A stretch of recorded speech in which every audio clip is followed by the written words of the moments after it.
Hey friends! Today we're making something absolutely delicious. We're making a sushi roll, but you already know, Mope on my kitchen style. Let's start by thoroughly rinsing 2 cups of sushi rice. This is the brand I'm using, and it's made specifically for sushi.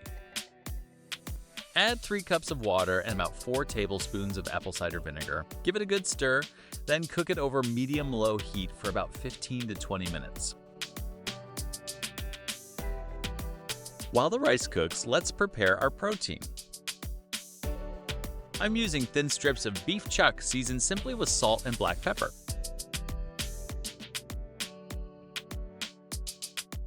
Once the beef is fully cooked, set it aside and cook the chicken. I'm using boneless chicken thighs, sliced into strips seasoned with nothing more than salt and pepper. Now let's chop some bacon. Don't cut it too small because it shrinks quite a bit while cooking. There's no need to add oil since the bacon releases plenty of its own fat.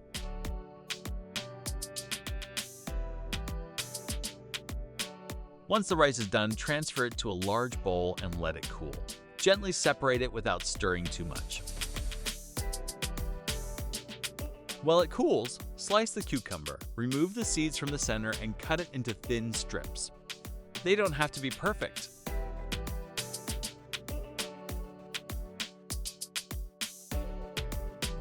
I also recommend slicing the avocado this way. It makes it much easier to remove clean slices.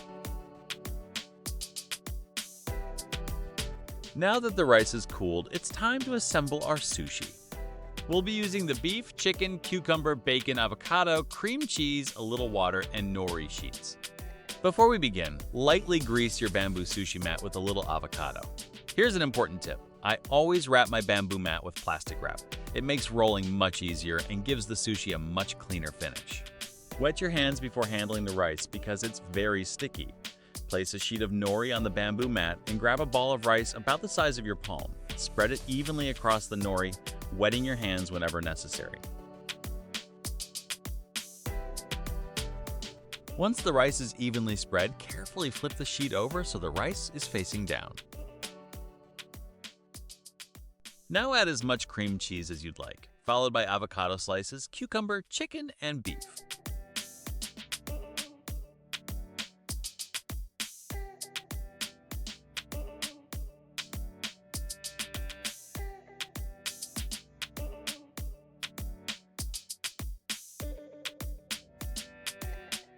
Roll everything together while applying gentle pressure.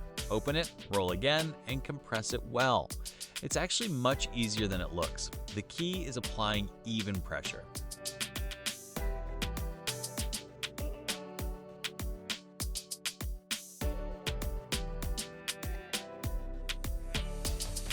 Now let's bread it. You'll need 2 cups of flour, 2 cups of panko breadcrumbs, and about 8 beaten eggs.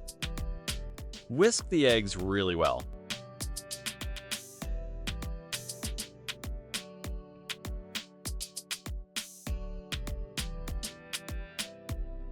Watch closely.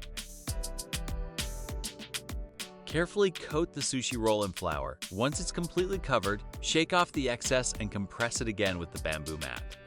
This step is very important because it prevents the egg from soaking into the roll and making it soggy or giving it an eggy flavor. And don't be afraid to get your hands a little messy. After coating it in panko breadcrumbs, press it once more with the bamboo mat. Now carefully fry the sushi roll in a wide pot filled with hot oil until it's beautifully golden brown. Transfer it to paper towels to drain the excess oil.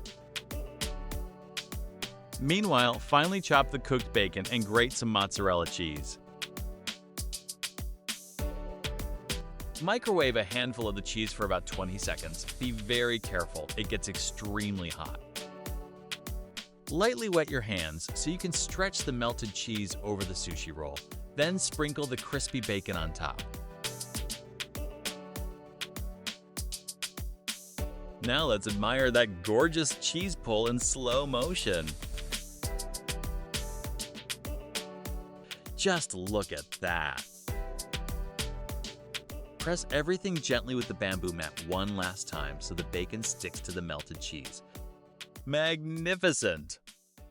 When it's time to slice the roll, I highly recommend using a very sharp knife so you don't crush the sushi.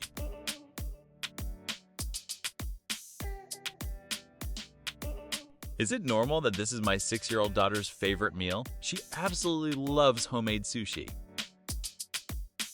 But we're not done yet. For the perfect side dish, we're making a delicious surimi salad, also known as tempiko.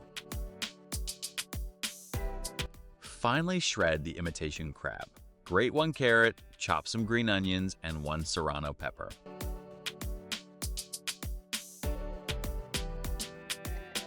To bring everything together, add half a block of cream cheese. Make sure it's at room temperature, along with salt and black pepper.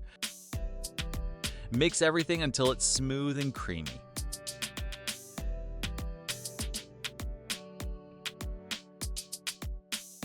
Trust me, once you try this, you're going to love it. We'll also add a little extra shredded carrot on the side.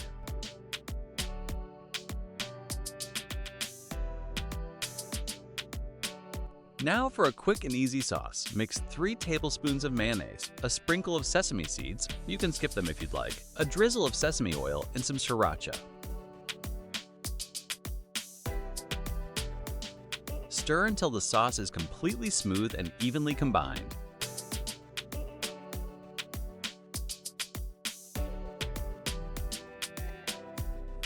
Look at that!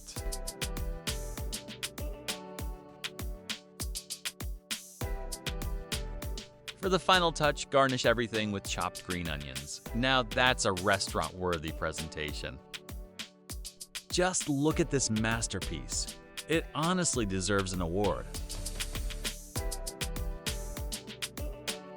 Don't forget to give this video a thumbs up and subscribe for more restaurant-quality recipes you can make right at home. Enjoy!